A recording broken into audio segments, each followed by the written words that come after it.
गेल्या 5-6 महिन्यापासून राजहंसगडामध्ये नव्याने उदयाला आलेल्या जयहरी महिला भजनी मंडळ यांनी येळ्ळुरातील लक्ष्मी गल्ली येथील दत्त मंदिरामध्ये दत्त जयंतीचे औचित्य साधून आपल्या वेगवेगळ्या चालीतून भजन गाऊन भक्तांना मंत्रमुग्ध केले आहे। आवड आणि चिकाटी असली तर निश्चितच असाध्य ते साध्य होऊ शकते, अशीच चिकाटी व जिद्द या जयहरी महिला भजनी मंडळाकडे होती, म्हणूनच हे साध्य झाले आहे। पाहू शकता त्यांच्या भजनाची एक झलक।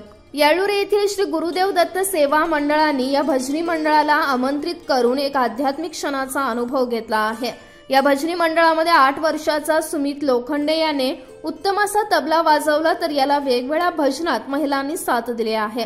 या महिला मंडळाला गणपत साळुंखे हे उत्तम गुरु लाभल्यानेच हे सारे साध्य झाले आहे। तर तितक्याच मोलाचे मार्गदर्शक PG पवार व शंकर लोखंडे त्यांच्या पाठीशी गंभीर असल्याने हे भजनी मंडळ आता यशाच्या पायरीकडे जात आहे।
वेळात वेळ काढून दररोज प्रॅक्टिस करत असलेले जयहरी भजनी मंडळ यांचे सर्वत्र सध्या कौतुक होताना दिसत आहे। Mahadev Pawar, KNN city news, Belgaum.